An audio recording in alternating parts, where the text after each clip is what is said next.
நம்ம வாழ்க்கையில நாம எடுக்கிற மிக மிக முக்கியமான முடிவுகள்ல ஒண்ணு எதுன்னு கேட்டா, அது நம்ம கரியரை தேர்ந்தெடுக்கிறது தான். சரி, ஆனா அந்த முடிவை நாம எப்படி எடுக்கிறோம்? வாங்க, அத பத்தி கொஞ்சம் ஆழமா அலசி பார்க்கலாம். இப்ப பாருங்க, நம்ம ஒரு புது ஃபோன் வாங்கணும்னு வைங்களேன்.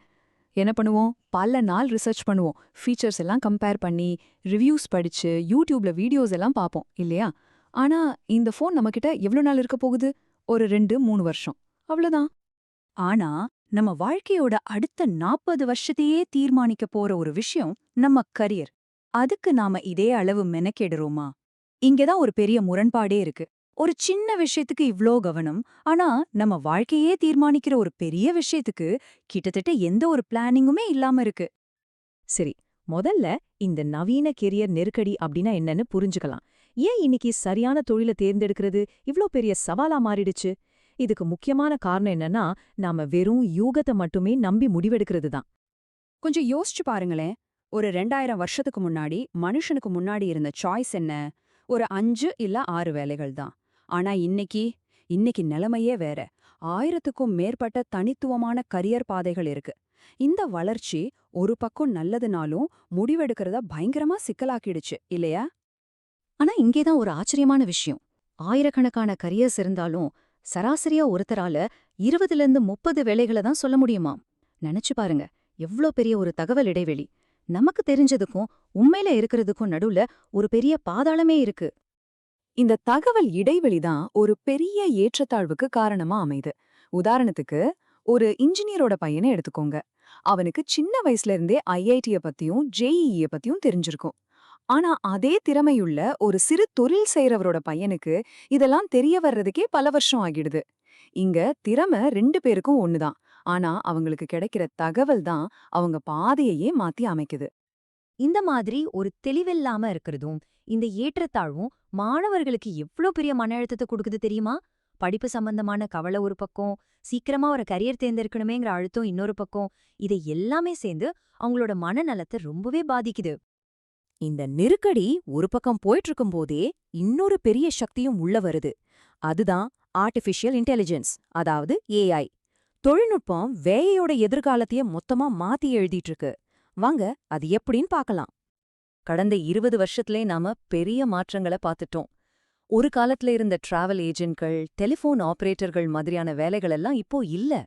அதுக்கு பதிலா சோஷியல் மீடியா மேனேஜர், ஆப் டெவலப்பர்னு நாம யோசிச்சு கூட பார்க்காத புத்தம் புது வேலைகள் வந்திருக்கு. ஆனா இனிமே வரப்போற மாற்றம் இருக்கு பாருங்க, அது இன்னும் பல மடங்கு வேகமா இருக்க போகுது. ஏஐ சாதாரண வேலைகளை மட்டும் இல்ல, நல்ல ஸ்கில்ஸ் தேவைப்படுற ஜூனியர் கோடர்ஸ், அக்கவுண்டன்ட்ஸ் மாதிரியான வேலைகளையும் மாத்தி அமைக்க போகுது. இது நிஜமாவே ஒரு புதிய சகாப்தத்தோட தொடக்கம். அப்போ நாம என்ன செய்யணும்? பயப்படணுமா? இல்ல.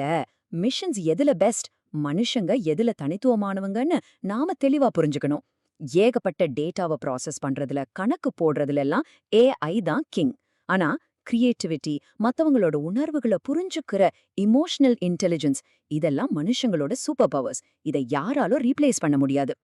சோ இது நம்மள ஒரு முக்கியமான கட்டத்துக்கு கொண்டு வருது. வேலைகளே மாறிட்டு இருக்கும்போது ஏதோ ஒரு ஜாப் டைட்டில மட்டும் துரத்திட்டு ஓடுறதுல அர்த்தம் இருக்கா? இல்ல. அதுக்கு பதிலா நமக்குள்ள இருக்கிற அந்த தனித்துவமான திறன்களை, நம்மளோட சூப்பர் பவர்ஸ நம்ம கண்டுபிடிக்கணும். அதுதான் முக்கியம். இந்த சூப்பர் பவர்ஸ்னா என்ன?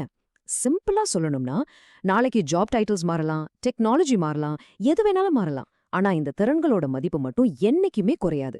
கிரியேட்டிவிட்டி, கிரிட்டிக்கல் திங்கிங் மாதிரி. இதுதான் ஒரு ஸ்ட்ராங்கான, ஃபியூச்சர் ப்ரூஃப் கரியருக்கான அடித்தளம். அதனால நம்மளோட கோல் என்னன்னா, எதிர்காலத்தை கணிக்கிறது இல்ல. அதே யாராலையும் முடியாது. ஆனா எதிர்காலம் எப்படி மாறினாலும் சரி, அதுக்குள்ள நாம தழைச்சு நிக்கணும். அதுக்கான திறன்களை வளர்த்துக்கிறது தான் இப்போதைய இலக்கு. ஓகே, ரொம்ப நல்லா இருக்கு. ஆனா இந்த சூப்பர் பவர்ஸ நம்ம எப்படி கண்டுபிடிக்கிறது? இங்கதான் யூகத்துக்கு வேலை இல்ல. நாம அறிவியல் பூர்வமா டேட்டா அடிப்படையில ஒரு அணுகுமுறைய பயன்படுத்த போறோம். அதுதான் உங்களை பற்றிய அறிவியல். நம்மள நாமே எடை போடுறதுல ஒரு சிக்கல் இருக்கு. நம்ம கிட்ட இருக்கிற பலம் நமக்கு தெரியாது.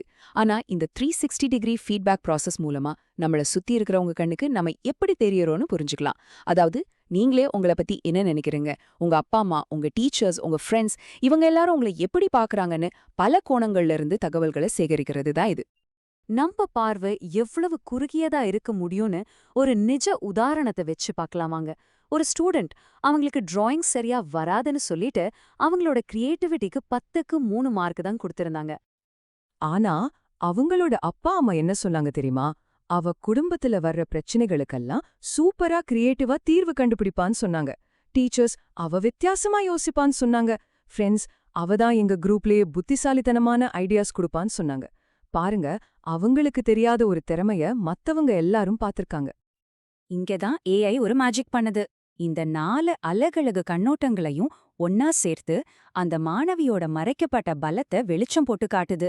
அவங்க செஞ்ச சுய மதிப்பீட்ல இருந்த தப்ப சரி செஞ்சு, இந்த மாணவிக்கு டிராயிங் வராம இருக்கலாம், ஆனா நிஜ வாழ்க்கையில பிரச்சனைகளை தீர்க்கறதுல அவங்க ஒரு எக்ஸ்பர்ட்னு ஏஐ கண்டுபிடிக்குது. சரி, நம்மளோட பலம் என்னன்னு கண்டுபிடிச்சாச்சு. அது முதல் படிதான். அது ஒரு புதையல கண்டுபிடிச்ச மாதிரி. இப்போ அடுத்த முக்கியமான படி, அந்த புதையல வச்சு ஒரு தெளிவான ரோட் மேப் போடுறது. சுய கண்டுபிடிப்பிலிருந்து செயல் திட்டத்துக்கு போறது தான் அடுத்த கட்டம். இங்க நாம யோசிக்க வேண்டியது ஒரு குறிப்பிட்ட ஜாப் டைட்டில் பத்தி இல்ல. அதுக்கு பதிலா கரியர் ஃபேமிலி அப்படிங்கிற ஒரு கான்செப்ட். இது என்னன்னா, ஒரே மாதிரியான அடிப்படை திறன்கள், அதாவது சூப்பர் பவர்ஸ் தேவைப்படுற வேலைகளோட ஒரு குரூப். இதனால நாளைக்கு ஒரு வேலை மாறினாலும் அதே திறனை வச்சு நீங்க இன்னொரு வேலைக்கு சுலபமா மாற முடியும்.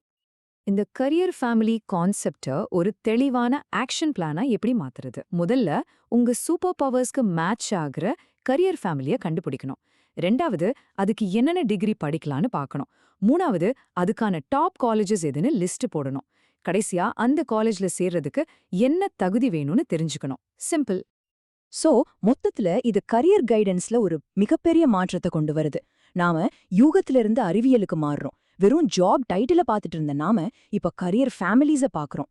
சுயமதிப்பீட்டை நம்பாம 360 டிகிரி பார்வையை எடுத்துக்கிறோம். இதனால தகவல் எல்லாருக்கும் கிடைக்குது. பதட்டம் போய் ஒரு தெளிவு பிறக்குது. கடைசியா ஒரு கேள்வி. அறிவியலால மனிதனோட டிஎன்ஏவையே மேப் பண்ண முடியுது. அப்படி இருக்கும்போது நம்ம வாழ்க்கையோட அடுத்த 40 வருஷத்தை தீர்மானிக்கிற ஒரு விஷயத்துக்கு மட்டும் நம்ம ஏன் இன்னும் பழைய காலாவதியான வழிகளையே பயன்படுத்திட்டு இருக்கோம்? நம்ம வாழ்க்கையோட மிக முக்கியமான முடிவுகளுக்கு அறிவியலை பயன்படுத்த வேண்டிய நேரம் வந்தாச்சு.